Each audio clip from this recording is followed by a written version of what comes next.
शेर के झुंड में शेर रहता है, कुत्तों के झुंड में कुत्ता रहता है। क्या बात कह रहे हैं आप? देखिए, अब मुस्लिम महिलाएं मस्जिद तो जा नहीं सकती और मजार हम जा नहीं सकते क्योंकि कुरान ने मना किया है मजार परस्ती।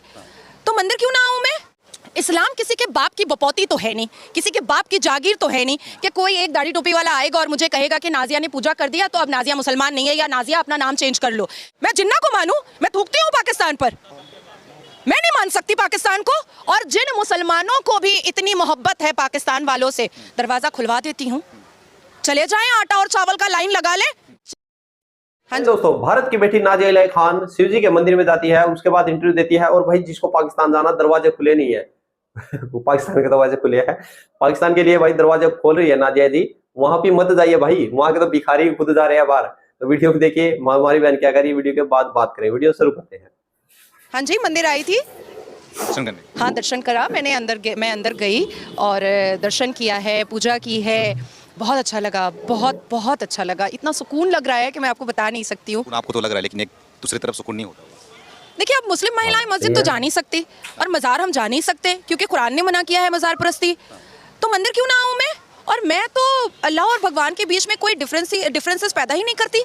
और हमारे माँ बाप ने तो हमें ऐसी परवरिश नहीं दी है कि मैं जात पात, जाति, धर्म ये सब मैं मानूं। मैं तो बिल्कुल नहीं मान सकती ये सारी चीजें। इस्लाम में हराम है ना? किसने कहा? बोलते हैं इस्लाम में हराम है मूर्ति की पूजा करना। देखिए, इस्लाम में ये जो अल्लाह के मानने वाले जो अभी धर्म के ठेकेदार बनकर बैठे हैं, वो तो चर्च भी नहीं जाते, पर कुरान में तो सूरह मरियम है ना। वो तो ईसा मसीह को कैंडल जलाने के लिए चर्च भी नहीं जाते, पर प्रॉफिट में तो ईसा मसीह भी है ना।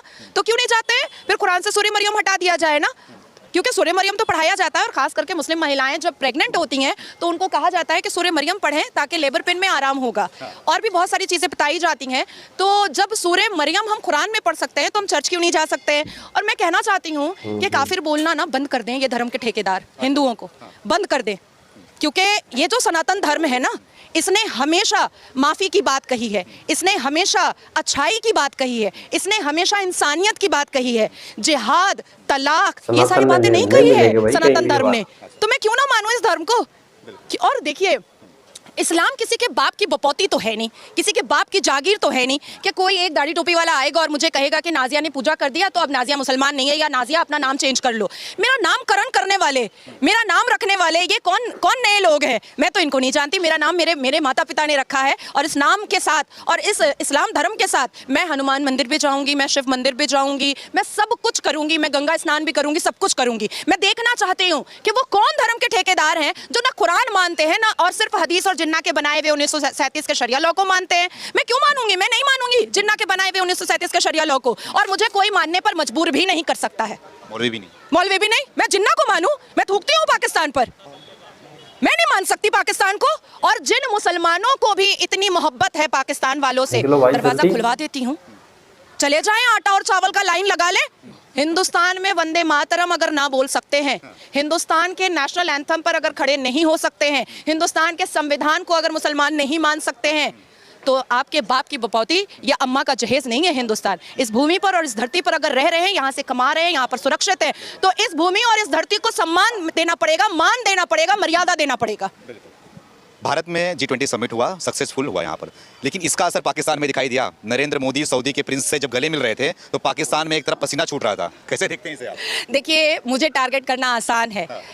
क्यों नहीं कोई फतवा अभी 24 घंटे में आया सऊदी के प्रिंस खुर्शीद साहब के लिए? क्यों नहीं फतवा आ रहा है दुबई के शहजादे के लिए? वहां तो 72 एकड़ की मंदिर बन रही है और गले मिल रहे हैं खुर्शीद साहब। अब बताएं, कोई फतवा बताएं, क्योंकि खुर्शीद साहब कभी भी हिंदुस्तान के मुसलमानों को मुसलमान मानते ही नहीं है। देखिए, मैं अपने 5 पुश्त के बारे में बता सकती हूँ, नाना नानी दादा दादी, पर क्या पता मेरा छठा पुश्त सनातनी होगा? क्या पता हम कन्वर्टेड मुसलमान होंगे? ये भी तो हो सकता है ना, क्योंकि 4,500 साल पुराना तो यही धर्म था ना। देखिए, मैं केरला विजिट की थी 2019 में, टीपू सुल्तान के बच्चों को देखा बर्तन मांजते हुए। पश्चिम बंगाल और लखनऊ में देखा नवाब वाजिद अली शाह के बच्चों को पतंगे बनाते हुए 10 पैसा पर। औरंगजेब ने कई मंदिरें तोड़ी, ठीक है। सम्राट अकबर ने राजपूतों को मारा। सूर्य, उसकी पूजा करते हैं ना हम। चंद्रमा, उसकी पूजा करते हैं ना। अग्नि, उसकी पूजा करते हैं ना। मिट्टी, उसकी पूजा करते हैं ना। पेड़ पौधे, उसकी पूजा करते हैं ना। सनातनी सबको खत्म करने की हिम्मत है, ताकत है, करके दिखाए तो। करके दिखाए। तो क्या लग रहा है ये पाकिस्तान का जो पसीना छूट रहा है एक तरफ, और दूसरा अपने देश में भी इसका विरोध किया जा रहा है। G20 सक्सेसफुल तो हो चुका, लेकिन उसकी जो निगेटिव बातें हैं वो सिर्फ दिखाई जा रही हैं भारत के अंदर भी। क्या कहेंगे इसके बारे में? क्या नेगेटिव बातें हैं मुझे बताइए ना। अब बारिश हो गया, पानी भर गया वहां पर मंडपम में, बोल रहे हैं क्या मोदी जी का सारा जो पैसा खर्चा किया था सब दिखाई दे दिया इसमें। देखिए, हर इंसान के पास जब वो सुबह उठता है ना, तो उसके पास उसकी जिंदगी का एक होमवर्क होता है। मेरा होमवर्क होता है, मैं सुबह उठूंगी, योगा करूंगी, उसके बाद मैं रेडी होंगी, मैं कोर्ट जाऊंगी। तो उसी तरीके से यहाँ पर रहने वाले और पाकिस्तान में रहने वाले का एक होमवर्क है, मुंह से जहर उगलना। तो वो उगलते हैं, हमें उसके ऊपर सोचना है या हमें हमारे तिरंगे झंडे को चंद्रयान पर देखना है, चांद पर देखना है, सूर्य पे देखना है, ये देखना है। देखिए, भारत मंडपम में और G20 में जो तरक्की हम लोगों को मिली है, इस पूरे दुनिया के कैमरा के लेंसेज और सारी मीडिया इस दिल्ली में मौजूद थी, इस दिल्ली में मौजूद थी। इसके बारे में वो बात नहीं कर पाएंगे ना, क्योंकि यही जो खुराफात का चूरन वो देते रहते हैं, यही जो जहर उगलना है, ये आज से थोड़ी चल रहा है, ये तो आपका 1500 साल से चल रहा है। 1500 साल से चल रहा है। पाकिस्तान के लोग भी ये बोल रहे हैं ना कि हम भी परमाणु शक्ति हैं, हमें नहीं इनवाइट किया G20 में, बहुत गलत किया भारत ने। क्या कहेंगे फिर आप? देखिए, मैं इतना जानती हूँ कि शेर के झुंड में शेर रहता है, कुत्तों के झुंड में कुत्ता रहता है। क्या बात कह रहे हैं आप? बहुत बढ़िया। और मैं पूछना चाह रही हूँ कि आप पाकिस्तान के बारे में बार बार मुझसे पूछ रहे हैं। हमसे लिया हुआ भीख के कटोरे में वो जमीन चला नहीं पा रहा है, लोगों को वहां पर फाका कशी करवा रहा है, भूख मरवा रहा है, वहां पर छोटी छोटी बच्चियों को निकाह मुत्ता के नाम पर कंधे पे उठा करके बलात्कार कर रहा है, नौकरियां नहीं दे पा रहा है, फ्रांस से लेकर के सारे देश उनके पासपोर्ट को फेंक रहे हैं, उनका आना जाना बंद करवा रहे हैं। बड़े आए मस्जिदों में बम लगाते हैं, वहां कहते हैं मस्जिद अल्लाह का घर है। तो भाई, शियाओं की मस्जिद में बम क्यों लगाया? वहाबियों की मस्जिद में बम क्यों लगाया? अहमदियों की मस्जिद में बम क्यों लगाया? कुरान में कहा गया है कि फिरका परस्ती नहीं करनी है, सिर्फ एक कुरान को मानना है। तो ये होते कौन है फिरका परस्ती करने वाले? इन्होंने क्यों मस्जिदें तोड़ दी? अच्छा, देखिए इनकी पार्शियलिटी पाकिस्तान की। जब चाइना इनका आका है, चाइना इनका अब्बा है पाकिस्तान का, जब चाइना में मस्जिदें तोड़ करके बाथरूम बनाया जाता है, तब ये पाकिस्तान वाले भी चुप रहते हैं और असदुद्दीन अवैसी भी चुप रहते हैं। अच्छा, तो क्या लगता है आपको कि देश के अंदर फिर से विशेष सत्र बुलाया गया है मोदी जी के द्वारा? अब उसमें कहा जा रहा है कि यूनिफॉर्म सिविल कोड आने वाला है, उसके बाद से देश में कुछ लोगों की ना, मतलब कि समझ जाओ, अब हालत खराब होने वाली है। तो क्या लग रहा है, देश को यूनिफॉर्म सिविल कोड की जरूरत है? मुसलमान महिलाएं आजादी का जश्न मना करके घुंघरू तोड़ रही हैं और मुसलमान पुरुष तो चूड़ियां तोड़ रहे हैं। आप लोगों ने देखी कैसे लगी, वो जरूर बताए। और धन्य है भारत की भूमि जिसने एक ऐसी मुस्लिम बेटी नाज़िया इलाही खान पैदा की है, जो कि भारत के हर धर्म की एक अच्छे तरीके से रिप्रेजेंट करते हैं। और उसकी यानी कि देखो, मैं हर वक्त हर चीज हर वीडियो में बात बोलता हूं कि भाई धर्म कोई भी हो, हिंदू मुस्लिम सिख ईसाई, हमें छोटे थे हमें एक कविता थी, हिंदू मुस्लिम सिख ईसाई आपस में हम भाई भाई, ये पढ़ाया जाता था। बट पाकिस्तानियों की बात करें, पाकिस्तानियों को एक ही चीज पढ़ाई जाए, भारत तुम्हारा दुश्मन है, कश्मीर को लेकर रहेंगे, भारत के मुसलमानों पर जुल्म हो रहा है, ठीक है, ये पढ़ा जाता। अभी बात कर लेते हैं। देखिए, पाकिस्तान वो देश है, पाकिस्तान वो कौम है जो कि मुसलमान के नाम पर, ठेकेदारी के नाम पर खाने की कोशिश करता है और खा भी रहा है।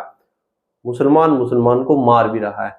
हाल ही में देखिए, परसों बलूचिस्तान में जो आत्मघाती हमले हुए हैं, जहां पर इबादत कर रहे थे, जहां पर यानी कि भाई हम सनातनी हैं, हम अपने भगवान को जहां पर मानते हैं कि भाई हम हमारा मोक्ष है, हम सब कुछ अपना यहाँ पर दे रहे हैं, मतलब इससे आगे कुछ नहीं है। वहीं मुस्लिमों के लिए भाई मस्जिद ही, उससे आगे कुछ नहीं है। और जो ये बोलते हैं कि भाई तुम मरने के पास अल्लाह के पास जाओगे, वहां पर बात होने मिलेगी, वो एक अलग मैटर हो गया। यानी कि जो आत्मघाती था उसकी वहां पर मेनली दुश्मनी किससे थी? देखिए, वहां पर कोई आर्मी थी या किसी थी या फिर वो मुस्लिम मारने थे, उनकी गलती क्या थी?